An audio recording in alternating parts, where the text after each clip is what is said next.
Get ready for 2 hours of hard-hitting football talk, straight from their jocks about the jocks. It's Football on the Know with Jim and Joe. What they say, it's not the X's and the O's, it's the Jimmies and the Joes. All right, what's going on, everybody? Welcome to another episode of Football on the Know Show. I am Jim McPhee, and right there is Mr. Joe DeCapita. What's going on, Know-It-Alls? Welcome back for another edition of Football on the Know Show. Sorry to make you wait. I mean, it is my fault. First of all, it is my fault. I was late to the show. Owners meeting, that's what happens sometimes when you're busy, right?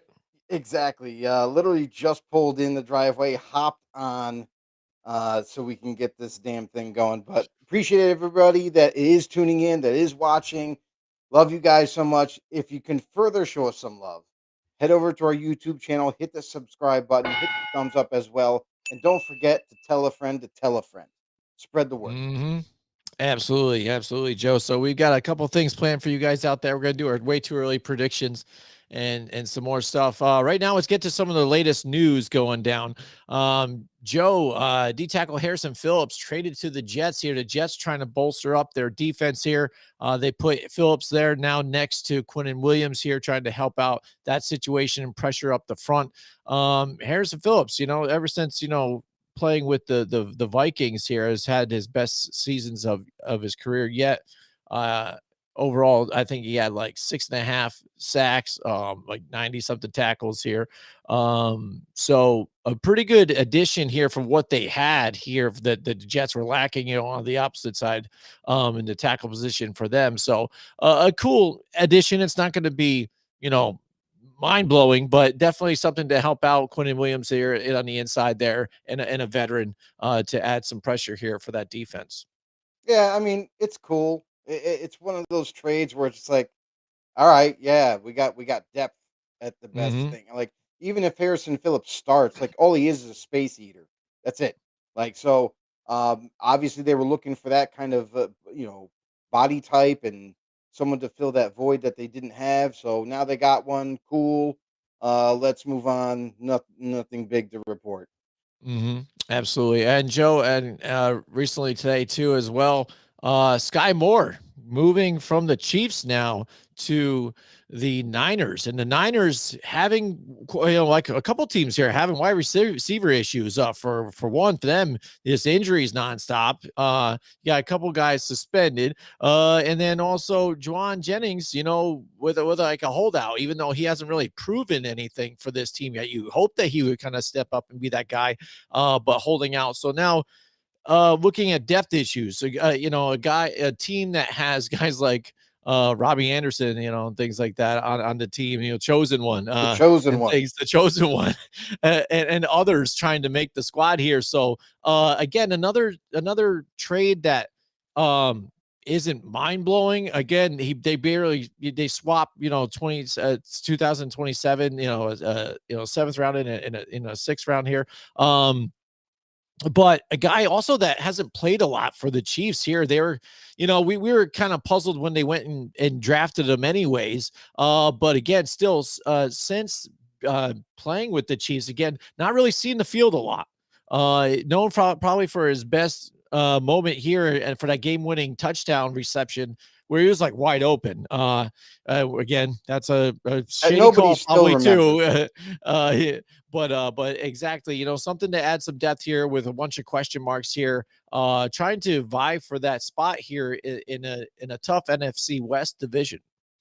Yeah, you got DeMarcus Robinson going to be suspended. You got Brandon Ayuk still injured. So there was some concerns as we get closer to the actual regular season. Like they needed to get depth.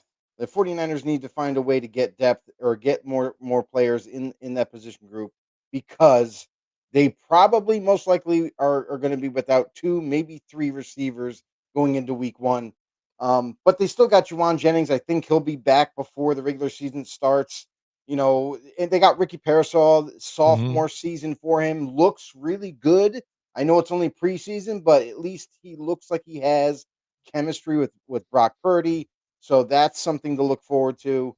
And then they pull off this move for Sky Moore. Couldn't we just say sky's the limit for Moore? Because now that he's got a new environment into San Francisco, maybe just by changing the environment, new offense, new kind of way of doing things, maybe he can kind of produce a little bit more with San Fran. He was buried on the depth chart in Kansas City, and they gave him opportunities. He just never shined. He never turned out to be the player that they envisioned. And now it's time to move on into San Fran. So we'll have to wait and see what Sky Moore can do for the 49ers. Absolutely. Give a shout out to Rise Up Dirty Birds in the house. All right, he says pulling up just for my Falcons. Just kidding. Nice. Nice. Yeah, Like it. we expected you to be here, brother. So Oh it's yeah. good. We're gonna be talking some Falcons. So he knows AFC and what's up. NFC South today. Yep, that's right. AFC, NFC South predictions here, Joe. Let's get right to it. Let's go. Let's Sorry, do but we're that. gonna go AFC first. We always just gonna stick with it. We'll do AFC. We'll get to you, Dirty Birds here. Um, let's roll Keep him right on through the this edge of one his though. seat. Yeah, exactly. He's gonna be here hanging out. We know it. All right, so AFC South. Let's start it off here with the Texans. Joe, what do you got? Well, I mean, to start off the division, I mean, I don't know too many people that are going to say right off the bat that another team is going to be in the winner's circle at the end of the year, but I have the Houston Texans at number one. Um, they just, to me, I think they're going to have a little bit of a bounce back year from last season. It was a little bit downtrend last year. CJ Stroud was getting nicked up and beat up and sacked an awful lot, and his offensive line was in disarray. And obviously, we saw the injuries that happened to Nico Collins and company. So, I look for them to get back on track this year, get it all locked in. They have improved the offensive line. They still have that youth on the offensive side of the ball and defense. I just think they're a better and complete team that has proven themselves 2 years ago. I think they've returned back to that, and that's why they end up finishing number one in the division. Uh, Yeah. Yeah, I'm going yeah, to go agree ahead. with you here too, Joe. With that one with the Houston Texans, I'm going to have them here at number 1, 2. Like you said, a bit of a down year last year. He got CJ Stroud got sacked 52 times though in 2024. So they revamped the offensive line. They've got a new offensive coordinator on board here. Gerard Mayo's looking to put a stamp on this, and he's got a back to square one mentality. He's looking to get this defense going again here too. So I see them again coming back strong and making a statement here this next year and trying to make a further push, get past, teams like the Chiefs here. I think feel like they got kind of like scammed last year in the playoffs here. So looking to bounce back and make it further into the playoffs. Yeah. Now, for my second team, Jim, I'm going to change it up Okay. because recent reports came out that the Colts have suffered two big time injuries to their offensive linemen. And I think that's really going to come into play, even with Daniel Jones now being announced the starter for the Colts. I think they're not. I originally had them as my number two team. And I think because of this, because of the uncertainty at quarterback still, like we don't even know what to expect from Daniel Jones. Obviously, I think I'm going to drop them down a little bit. And when I say a little bit, I mean a lot of it. They're going to drop down to fourth. So there's no surprise there for some people. But I got Tennessee actually finishing second and shocking the world. I really love what I see from Cam Ward in the chemistry that he's been able to build in a short amount of time with his receivers, with Chigakwonkwo at tight end, with Calvin Ridley at wide receiver. They don't have a ton of weapons, but man, I think the weapons that they do have, they can get some things done in Tennessee. I look for them to surprise some people, and I think I have them finishing ahead of Jacksonville. Jacksonville, I have at third. Trevor Lawrence, I haven't ever been a huge fan of Trevor Lawrence with his tenure in Jacksonville. Defense looks solid. I do like the defense. However, I just can't get past the fact that their offense has struggled immensely. No matter who they bring in as a head coach or an offensive coordinator, Trevor Lawrence still doesn't seem to get it at this level. They need a huge step forward from Trevor Lawrence, their quarterback. But if they don't, that's why I kind of think that they're still going to struggle, and I feel like they're going to be lackluster in a sense. So I got them finishing third, and then of course I just said the Colts at number four. All right. Yeah, I'm still going to stick with it. I'm going to stick with the Colts being here a second. Yes, they've got injuries at the offensive line, and hopefully Tanner Botolini and Matt Gonsalves can kind of do something here to step up into those roles at center and right guard, and Braden Smith can get back to his elite playing days here. But they have a really good running game, and Jonathan Taylor there. I mean, they still were able to do that last season, and they finished second in division Need an anyways. offensive line for that. No, I get that. I hear you too, but I mean they're going to have a game plan here, so I don't think they're going to falter as much as you might expect. I think there's still going to be some rough patches here with Liam Cohen here with the Jags, and they're going to have some ups and downs. Trevor Lawrence, though, we were looking for him to kind of step up again after getting even that paycheck. After really been having an up and down career, you're drafted high, Mostly and there down. to be like the savior of this franchise, and you haven't really stepped up to do that yet. They have a pretty good defense though too, but again, not as good at in the running game, and then giving up a lot of points here. So some of that's to turnovers though too, and that leads me to even the Titans. I just don't know what to expect with this. I don't like the weapons here, and I don't think they have really a running game. The defense was pretty good. Again, they're better at stopping the run, but again, giving up a lot of points here. But some of it last year was due to the turnovers, but due to bad quarterback play. So you can only hope that the rookie Cam Ward can perform better than that, but it's a rookie. So again, I don't know what to expect here with them. I'm kind of just feeling it out. So I see them playing out just like that. I'm going to go with Colts second, and then the Jags, and then the Titans with that one. Shout out to Dan's in the house with us. What's going on, Dan? Dan's, he says, no need new owners and front management for the Jags. Okay. Once again, good job, No need. quarterback. Once again, good quarterback. What O-line did he have? Yeah, I mean, a lot of times with these quarterbacks, that's what it is. They need protection. If we're talking about quarterbacks, then Mhm. Trevor Lawrence is just not as good as we thought. Bottom line, like he's always underperformed every year.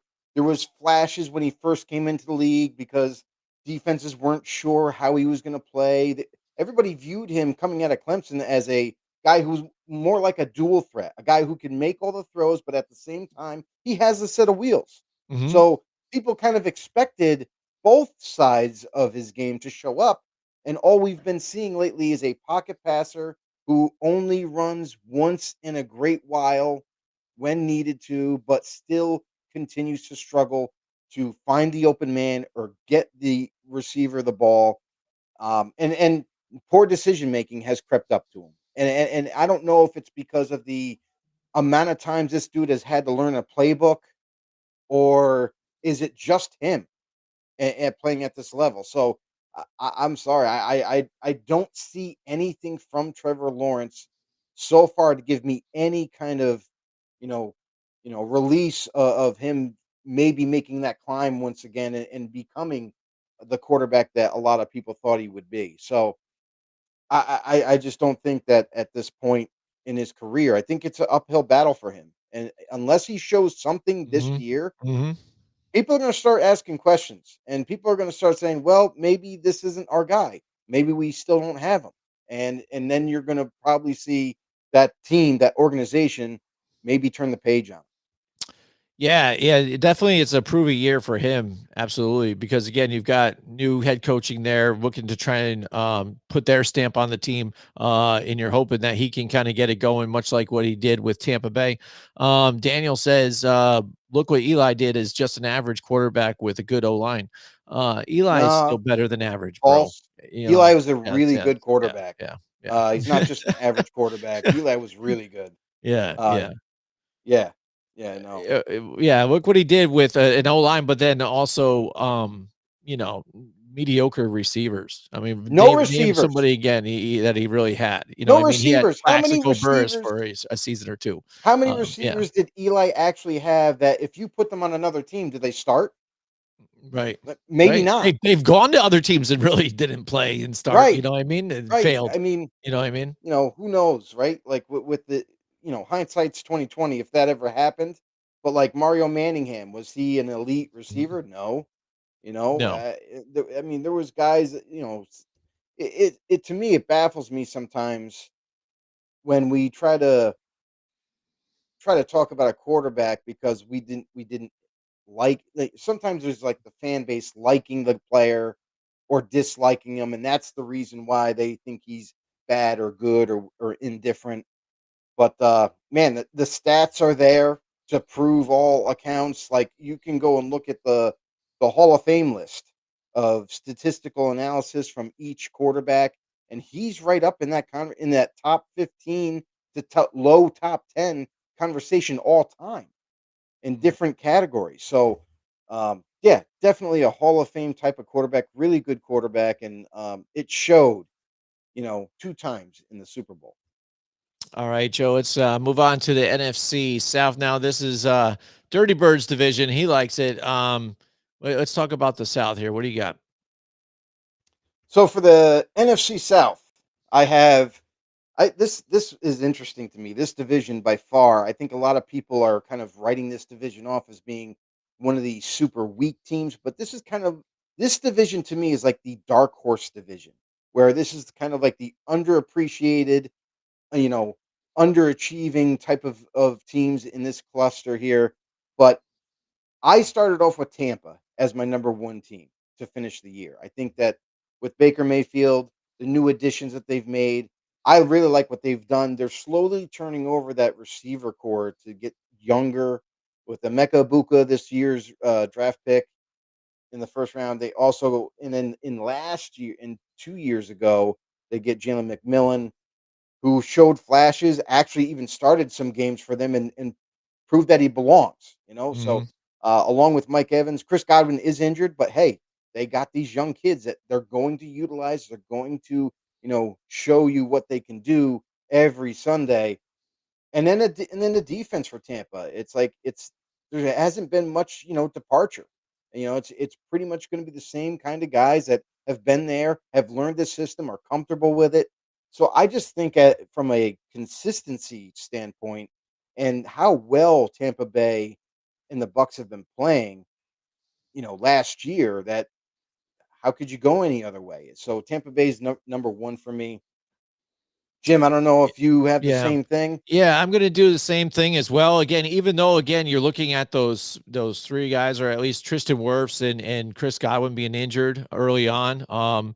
They're probably expected to miss week 1, but they'll be back. And we've seen this team go through, the rough parts without having some of their star players here, Tristan Wirfs, Mhm. to protect, Baker Mayfield, not having, Chris Godwin before, but you still have Mike Evans, and these other guys have stepped up, even though they're further down on a depth chart. You've got some guys here that still made some plays last year, but like you said, also Igbuka, who they trade or who they drafted to as well, young talent. Baker Mayfield playing at an elite level right now. Bucky Irving, the running game. So I mean, they've felt really comfortable, and with him emerging last season and being able to get that going. And like you said, also the stability on defense, Todd Bowles defense, and they even add Hassan Reddick kind of to the mix here, just to kind of get another veteran back there. Why not? So I think they're going to be the cream of the crop of this division. And then next, I think then we could maybe start talking about Dirty Birds team here. Yeah, so in my second team here, I got the Atlanta Falcons surprising a lot of people. I love what they've done with the aggressiveness in the draft, going up and getting not one but two stud defensive players that are going to help with pass rush, that are going to help in the linebacking core. Something that was sorely needed, and they've needed to kind of rebuild this defensive side for quite some time. The other guys getting older and moving on, like Grady Jarrett and so forth. So, but I love this team as a whole. The roster, the youth that they've implemented, and now they think they found their guy. I think they found their guy as well. And Mhm. Michael Penix Jr. to lead this team. You have a plethora of young talent with a young quarterback, and they're all going to grow together. a solid offensive line. By the way, just happened today. Some bad news for Atlanta is Caleb McGarry went down and got carted off the field today Yep. in practice. Don't know all the details yet. We will definitely um, keep you guys up to date on that when we do find out more information. But as of right now, with jury's still out on him, but hopefully he's going to be healthy, ready to go. But anyway, Atlanta, I have them as my number 2 team. I have them surprising a lot of people. I think that they're going to put it together and get some necessary wins to get them right up into that competitive edge and maybe possibly get close to maybe even a wild card. Yeah, I think next up, just because of I think I'm not really high on the other two teams in this division, and I think they have a fairly easy schedule. I'm going with the Atlanta Falcons as well. They were looking good last year early on, and this kind of squandered, their lead that they had on Tampa Bay when they had an opportunity to kind of put them out. They did beat them twice, in the regular season. I know that Dirty Birds always brings that up, Right. and it's nice and stuff. But again, regular season doesn't mean anything, because who's there in the True. end? You know what I'm saying? So you got to make the playoffs. And again, I think this team's good overall. I think they got to really kind of put it behind Bijan Robinson here. That'll only help Michael Penix Jr. here in his development. Hopefully, Kirk Cousins can help him improve too as well and kind of be that role model leader, though, even though he kind of got overtaken in his spot here. But you saw the preparation that Kirk Cousins put in to teams and the coaches in his vast career, keeping a notebook of what he's seen throughout the years on every coach. I think that's why he's able to beat Todd Bowles' defense, twice in a season, because he's got all those notes from before, from when he's played them. So it's only common sense that would work, and hopefully he kind of passes some of that on to Michael Penix Jr. I'm still looking at I'm not looking at a big turnaround. I think the team's very good and enough. And like I said, with the fact of their schedule being weak and this division being weak, at least on the lower half of it, I think they benefit from that. And I could see them being second in this division. Yeah, before I get to the third team, I want to thank everybody in the comment section below. As you can see on the screen right now, we got comments going back and forth. We even got our fellow guys tuning in tonight, kind of going back and forth, discussing some things between the Saints and the Falcons and whatnot. So, really do appreciate you guys. Want to listen, if you're new to the show, head over to YouTube for us. Show us some love there. Hit the subscribe button. Also, hit the thumbs up while you're there. It does go a long way. It's absolutely free. And don't forget to tell a friend to tell a friend. Share the teams. Share the love right here. Share the love. Get down on your knees and tell me you love me. That's what I'm saying, basically, in a nutshell. But yeah, so we're going to continue this thing. I want to say, like, for the third team, now this could be, I could be completely wrong about the Falcons, and this is kind of where it could flip flop. As Carolina Panthers for me is going to be the third team. I liked what I saw from Bryce Young taking some time off, learning behind a veteran, then coming in late in the season and showing what he learned and actually played fairly well. So you got him coming into this team. You got they're rebuilding this offense. A lot of young offensive linemen. You got a young quarterback. You got now 2 young wide receivers. Tet McMillan, who just got drafted this year, and then 2 years ago, Xavier Legette. I think those guys are going to pay huge dividends for Bryce Young this year. Watch out for this offense because they could be sneakily good. Chuba Hubbard also at the starting tailback position. And then defensively, another team. Listen, last year we were told that this is the youngest on average roster in the league. So they are not only young, but they're also still continually developing and growing together, which is going to make them dangerous down the road. But could it be this year or maybe the following year? We'll have to wait and see. But this is where it could get flip flop. I got them right now because, again, we have to see it on the field. So is Bryce Young has he really changed? And is he really going to take that leap? Maybe. But if he does, maybe Carolina's second and Atlanta's third. Or maybe they struggle, and that's why I got Carolina I'm just going to play it safe on this one. I got Carolina finishing in third. Yeah, I'm going to agree with you on this one too. I got Carolina third. Again, basically, I think we just started to see the beginning of Bryce Young kind of turn the page a little bit, and again, run heavily, with Chuba Hubbard. He's a key piece to this offense, and kind of overshadowed, I think, as a running back for a lot of people. When you look at some of these other, top, running backs out there, this guy always just seems to produce. He just kind of gets overlooked, I think, just because he's on Carolina. I think it's because of his name. I don't think Yeah, it people could like be. his I name. don't know. I like the name too, but again, like you said, I like the addition here with McMillan here in the draft, getting some more depth here, because last year, like when we talked about it, you're like trying to rely on like an Adam Thielen and stuff. Like, come on, bro. Dude, But you have a lot of youth, so you're trying to kind of move forward with this and have these guys kind of I grow wouldn't be here. surprised if What's Adam up? Thielen gets cut, honestly.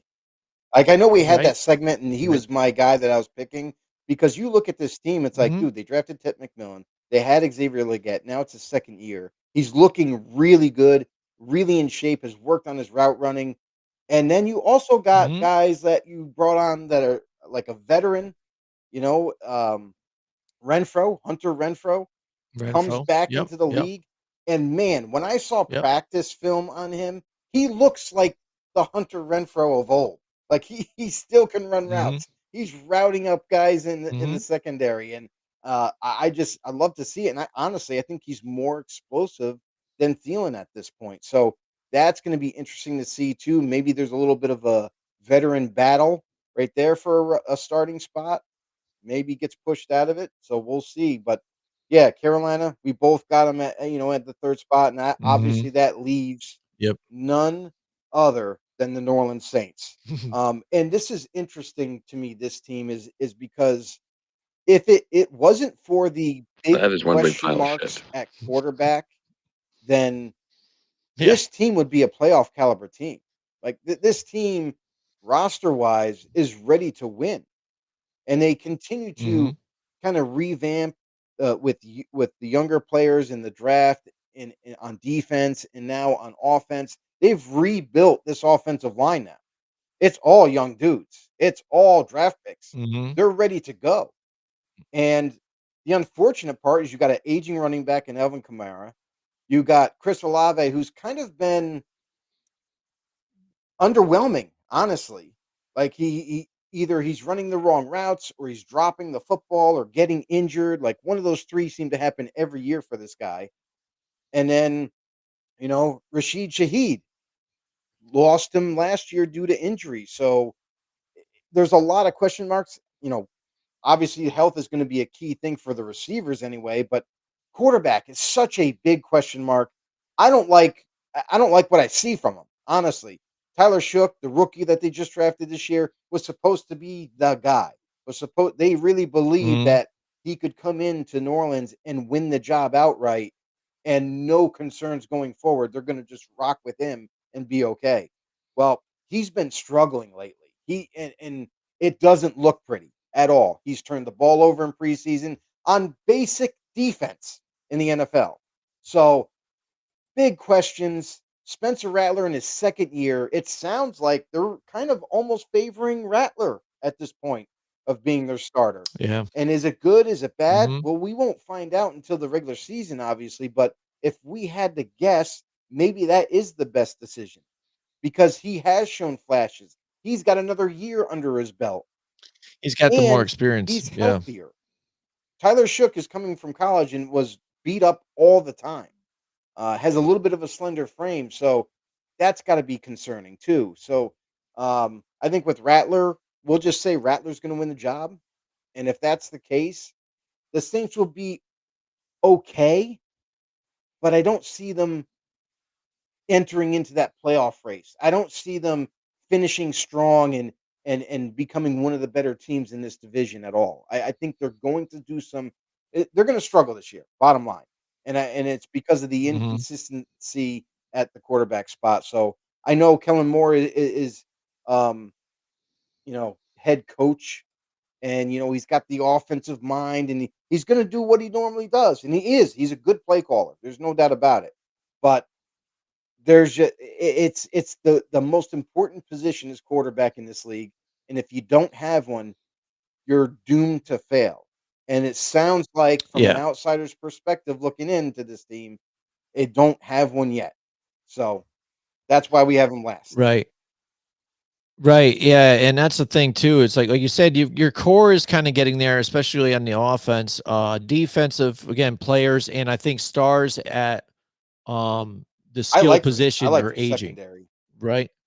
Um, and I think that's where it is they're aging stars, are there. And that's what you need moving on with, you know, a good quarterback. And like Dan brought up in the comments, I think too, that the best quarterback that they have is their head coach at this point, so far, which is kind of funny. And, it's true though, too. So, I mean, and a team that where a lot of people, again, expected maybe them to draft Shador Sanders, you know what I mean? Like that. Maybe that would have been an option for him. They go with Shuck instead. Is there going to be remorse there? But also, people are following this team that, hey, they're going to suck this year, but then do we see? I know we've heard rumors about Arch Manning not going to enter the draft next year, but now it's kind of been like, well, maybe he is still, I might have misspoke. So do we see the Saints, being the first round pick overall next year and going for Arch Manning here and kind of bringing him back home to New Orleans? That could be a scenario further down I don't expect that in at the all. future. But again, this team again looks like they just missed their window. They're just still in a rebuild mode ever since Sean Payton kind of built this team up and kind of wrecked it at the same time and like left the mess like there was like, hey, I'm gonna leave this, do this, all this, and then I'm Right. out. Peace. And then I'm gonna go start new over here with something that's already set up over here and with the Broncos, and I'm gonna do good things over here already. And I'm gonna leave you guys with this, pile of crap here. And this is what they're still kind of picking up the pieces and kind of trying to move forward and rearrange this team. So it's going to be a few years here. Like you said, we got Kellen Moore here to kind of put his stamp on it.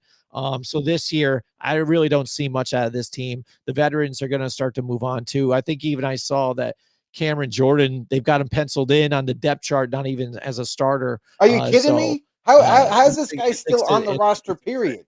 Why isn't he cut? Why isn't he gone? They could have got out of his contract a year or two ago, and instead this guy's still hanging around. You're still paying him a large amount of money. It's one of those baffling decisions that it just doesn't make sense to me. Like, what are we doing here? Mm-hmm. Yeah, absolutely. So there you go. We're in agreement on that. There you go. There's our early predictions. So yeah, next week we'll finish it off with what the way AFC and NFC West and wrap it up, and then we'll get into some fantasy talk next week. Yeah, one more segment we're going to handle today, just because we kind of cover this every year a little bit. And I think it's interesting with some of them, just because I like to slam Madden every year and say how terrible they are and why I don't play and why people should just give up and maybe give it over to 2K and stuff like that. But just to prove again that they don't even make sense when they try to put the same numbers down, right? We can easily come up with our own grades for Madden off of players and what we think of this player, but they give it an overall rating that doesn't make any sense at all. And I hate the 99 club. I think it shouldn't exist at all. And the fact that they do this every year, I think is stupid. So let's cover the running backs real quick. All right. So, cause I punched the numbers here and looked at their ratings. Joe, let's look at the ratings here that they gave here for, the running backs at this point here in time. The Saquon Barkley at 99. Again, yes, he played really well. He's top of the notch, and I get that, but a 99 is ridiculous. Derrick Henry right there at 98, still at his age, still, great performance last year. And Jahmyr Gibbs right there getting some love to Jahmyr Gibbs at 95. They still gave Christian McCaffrey a 94, even though, again, missed most of the season last year. And Bijan Robinson at 92, again, up and coming. We had talked about him with Dirty Birds about possibly being a top 5 running back, and there he is in Madden. At least they see him ranked as a top 5 guy. Joe Mixon, 91, Josh Jacobs at 90, James Cook at 89, Jonathan Taylor, 88, and then Kenneth Walker the third, 88. There's a few other honorable mentions here after that I always look at like the top 14, 15 players, just because, again, looking at the information that they put on for, juke status or whatever, stiff arm trucking, blah, blah, blah, blah, whatever they do still doesn't fit this criteria of how they've got it come up with a 99 or a 98 or whatever in some bull crap. So somebody gets bumped, somebody gets moved back in. Joe, first of all, the list, do you agree with the list? Do you think it's close? Do you think somebody should be higher, lower? What do you think? The way they have the list, it seems good, except I would have Bijan Robinson higher. Obviously, they do this yearly, so like Christian McCaffrey to me should be lower. The dude was hurt, like he didn't even play. Like I understand he's one of the best running backs in the league when healthy, but the thing is since this is a yearly event, a yearly grading system, he didn't play last year.